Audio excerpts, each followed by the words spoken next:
नमस्कार प्रिय दर्शकों, एक बार फिर आपका स्वागत है हमारी YouTube चैनल प्राचीन ज्ञान गंगा में। प्रिय दर्शकों, आज फिर नया वीडियो नई जानकारी लेकर हम हाजिर हुए हैं।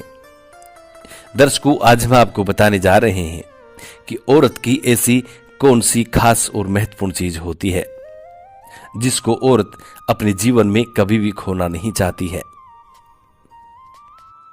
ऐसी वो कौन सी चीज होती है जिसे औरत अपनी जान से भी ज्यादा मोहब्बत करती है, जान से भी ज्यादा उसको संभाल के रखती है। प्रिय दर्शकों, आज इस वीडियो में आप जानेंगे वो ऐसी कौन सी चीज होती है जिसको औरत अपने ससुराल में अपनी जान से भी ज्यादा संभाल के रखती है। अपने ससुराल में कोई भी औरत उस चीज को खोना नहीं चाहती है। प्रिय दर्शकों, आज का जो प्रसंग है बड़ा ज्ञानवर्धक है, बड़ा मोटिवेशनल है, इसलिए आप वीडियो को पूरा देखें ताकि आपको संपूर्ण जानकारी हासिल हो। जो लोग आधा अधूरा वीडियो देखकर छोड़ देते हैं उन लोगों को सिर्फ आधी अधूरी जानकारी मालूम होती है। और प्रिय दर्शकों, आधी अधूरी जो जानकारी होती है ये खतरनाक साबित होती है। आधा अधूरा ज्ञान हमेशा खतरनाक साबित होता है, इसलिए आप वीडियो को पूरा देखा करें ताकि आपको संपूर्ण जानकारी हासिल हो। इससे पहले जो लोग हमसे नए जुड़े हैं वो हमारे चैनल को सब्सक्राइब करें, बेल आइकन ऑन करें, अच्छे अच्छे कमेंट किया करें ताकि हर आने वाली वीडियो का नोटिफिकेशन सबसे पहले आपको मिले और प्रिय दर्शकों आप उसका फायदा उठा सकें। शुरू करते हैं प्रिय दर्शकों आज की प्यारी सी कहानी, ये प्यारा सा वीडियो। प्रिय दर्शकों, ये मुगल काल की बात है। मुगल काल में एक मुगल भारत पे आक्रमण करने के लिए आता है और एक राज्य पे अपना आधिपत्य जमा लेता है। एक राज्य के राजा को बंदी बना लेता है और उस पे अपना अधिकार जमा लेता है। हिंदू राजा को बंदी बना करके जेल में डाल देता है और मुगल अपना आधिपत्य स्थापित करता है। प्रिय दर्शकों, वो मुगल जो था वो हिंदुओं से बड़ी नफरत किया करता था। वो अपने मुस्लिम धर्म को प्रसार प्रसार करने में लगा हुआ था। वो यही चाहता था कि पूरे भारत में मुस्लिम लोग रहें और मुस्लिमों का ही राज्य रहे और मुस्लिमों का ही परचम लहराए। वो यही चाहता था, इसलिए वो हिंदुओं को काफिर बोलता था और हिंदुओं से बड़ी नफरत किया करता था। अब वो मुगल राजा अपने सैनिकों को आदेश देता है और कहता है कि इस नगर में जितने भी हिंदू हैं उन सबको मार दो, काट दो, एक भी जीवित नहीं बचना चाहिए। यदि उनमें से जो लोग मुस्लिम धर्म को अपनाते हैं उनको छोड़ दीजिएगा और जो लोग मुस्लिम धर्म अपनाने से इनकार करते हैं उनको काट दीजिए।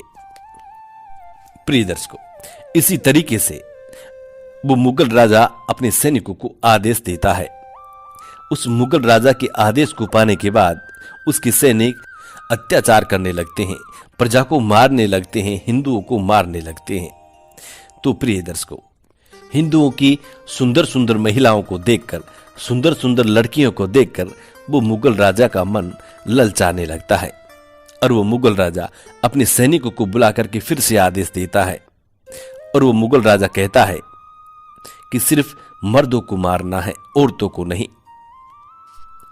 वो मुगल राजा कहता है कि खतना औरतों का नहीं होता है, मर्दों का होता है, इसलिए आपको सिर्फ मर्दों को मारना है, औरतों को नहीं मारना है। हिंदुओं की औरत बड़ी सुंदर होती है और इन सबको हम दास दासियां बना के रखेंगे। अपने सैनिकों को इस तरीके का वो मुगल राजा आदेश देता है। प्रिय दर्शकों, अब मुगल के सैनिक हिंदू मर्दों को मारते हैं, औरतों को छोड़ देते हैं। अब वो मुगल राजा फिर से एक आदेश जारी करता है और पूरे नगर में उस आदेश का पालन करने का हुक्म दिया जाता है।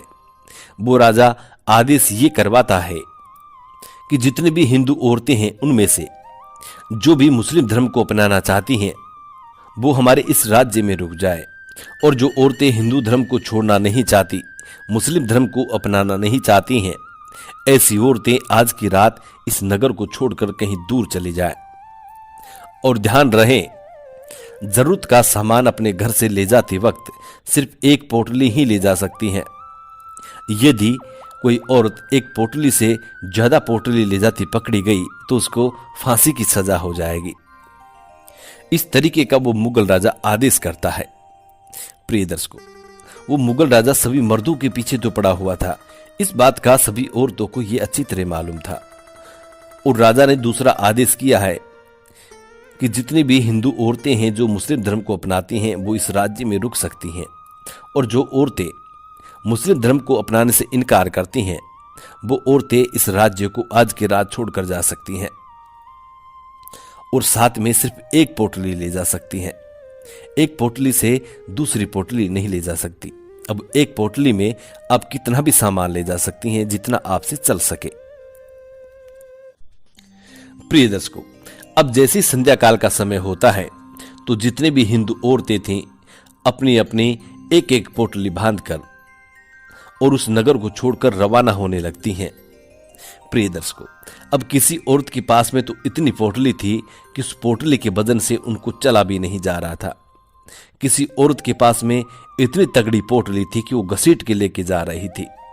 किसी औरत के पास में इतनी बड़ी पोटली थी कि उस औरत से अपनी पोटली को घिसा भी नहीं जा रहा था, घसीटा भी नहीं जा रहा था। इतनी भारी भारी पोटलियां लेकर के हिंदू सभी औरतें उस नगर से जाने के लिए तैयार हो जाती हैं। सभी औरतें नगर से बाहर निकलने के मेन द्वार तक पहुंच जाती हैं। प्रिय दर्शकों, वहां पे काफी सारे मुगल राजा के सैनिक खड़े हुए थे, तो वो सैनिक देखते हैं कि औरतों के पास में बड़ी बड़ी पोटलियां हैं। कोई घसीटती ला रही है, कोई बड़ी मुश्किल से अपने सर पे रख के ला रही है, किसी से चला नहीं जा रहा है।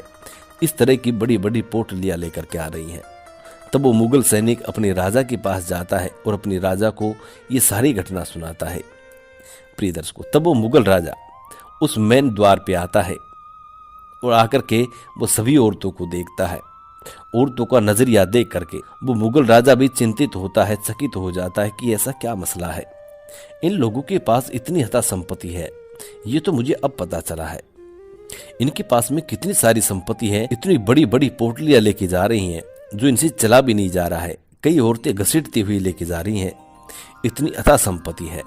प्रिय दर्शकों, राजा इन सब को देखकर ये सोचता है।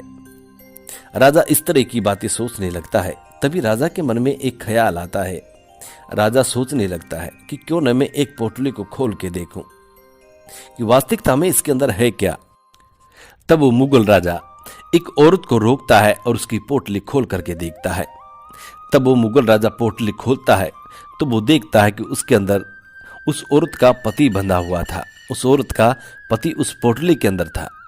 प्रिय दर्शकों, ये देखकर वो राजा बड़ा चिंतित होता है और फिर सभी पोटलियों को खुलवाता है। तो प्रिय दर्शकों, उन सभी पोटलियों में उन सभी औरतों के पति थे।